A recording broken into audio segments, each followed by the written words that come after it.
एक समय की बात है। भगवान शिव और माता पार्वती भ्रमण करते हुए मृत्युलोक में अमरावती नामक नगर में पहुंचे।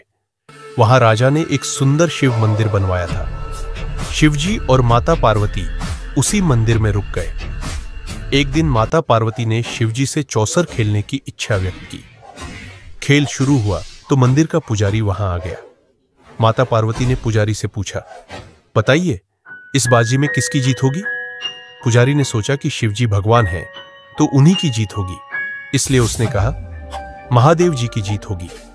लेकिन हुआ इसके विपरीत। बाजी माता पार्वती ने जीत ली। अपनी भविष्यवाणी गलत होने पर माता पार्वती क्रोधित हो गई और उन्होंने पुजारी को कोढ़ी होने का श्राप दे दिया। इसके बाद शिव और पार्वती कैलाश पर्वत लौट गए। श्राप के कारण पुजारी कोढ़ से पीड़ित हो गया। उसकी ऐसी हालत देखकर नगर के लोग उससे दूर रहने लगे। कुछ समय बाद स्वर्गलोक की कुछ अप्सराएं उस मंदिर में शिवजी की पूजा करने आई। उन्होंने पुजारी को कोढ़ से पीड़ित देखा और उससे इसका कारण पूछा। पुजारी ने अपनी सारी बात उन्हें बताई। अप्सराओं को पुजारी पर दया आ गई। उन्होंने पुजारी को 16 सोमवार व्रत करने की सलाह दी और व्रत की विधि भी बताई।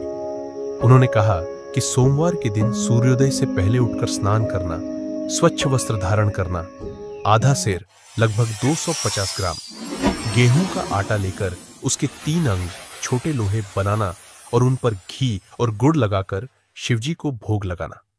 फिर उस भोग को प्रसाद के रूप में बांटना चाहिए। इस तरह 16 सोमवार तक यह विधि अपनाना चाहिए और 17वें सोमवार को चौथाई गेहूं के आटे का चूरमा बनाकर शिवजी को अर्पित कर लोगों में बांट देना चाहिए। पुजारी ने अप्सराओं द्वारा बताई गई विधि से 16 सोमवार का व्रत किया और विधि विधान से उद्यापन भी किया। व्रत के प्रभाव से उसका कोढ़ दूर हो गया और वह पुनः स्वस्थ हो गया। कुछ समय बाद शिवजी और माता पार्वती फिर से उसी मंदिर में आए। पुजारी को स्वस्थ देखकर माता पार्वती ने उससे स्वास्थ्य लाभ का राज पूछा। पुजारी ने बताया कि उसने 16 सोमवार व्रत किए जिससे उसका कोढ़ दूर हो गया। माता पार्वती इस व्रत के बारे में सुनकर बहुत प्रसन्न हुई।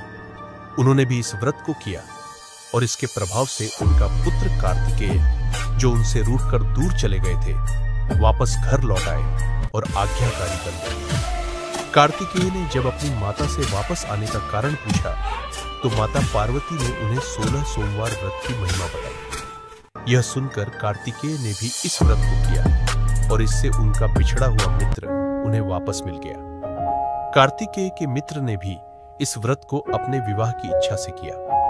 वह विदेश गया जहां राजा की कन्या का स्वयंवर था।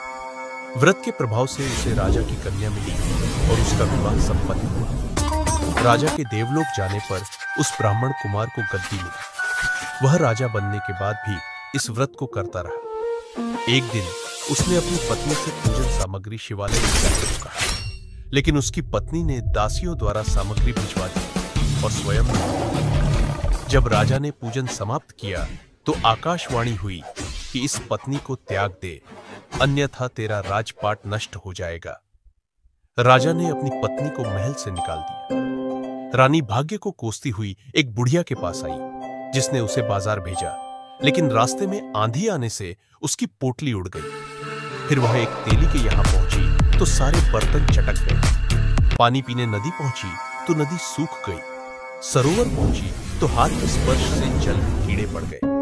जिस पेड़ के नीचे आराम करने जाती वह सूख जाता। तब रानी को एक गोसाई जी मिले, जिन्होंने उससे उसकी दयनीय दशा का कारण पूछा। रानी ने बताया कि उसने पति की आज्ञा का उल्लंघन कर महादेव के पूजन को नहीं गई। गोसाई जी ने शिवजी से प्रार्थना की और रानी से 16 सोमवार का व्रत विधि विधान से करने को कहा। रानी ने व्रत पूर्ण किया, जिसके प्रभाव से राजा को रानी की याद आई और दूतों को उसकी खोज में भेजा। आश्रम में रानी को देख दूतों ने राजा को बताया। राजा ने वहां जाकर गोसाई जी से अपनी पत्नी को लेने की आज्ञा मांगी। गोसाई जी ने आज्ञा दे दी। राजा रानी नगर में आए। नगरवासियों ने नगर सजाया, बाजे बजने लगे और मंगल गीत गाए गए। शिवजी की कृपा से रानी के साथ राजा आनंद से रहने लगा और अंत में शिवलोक को प्राप्त हुए।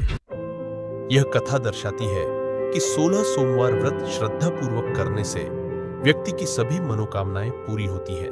और कष्टों का निवारण होता है। क्या आप 16 सोमवार व्रत से संबंधित कोई और जानकारी जानना चाहेंगे?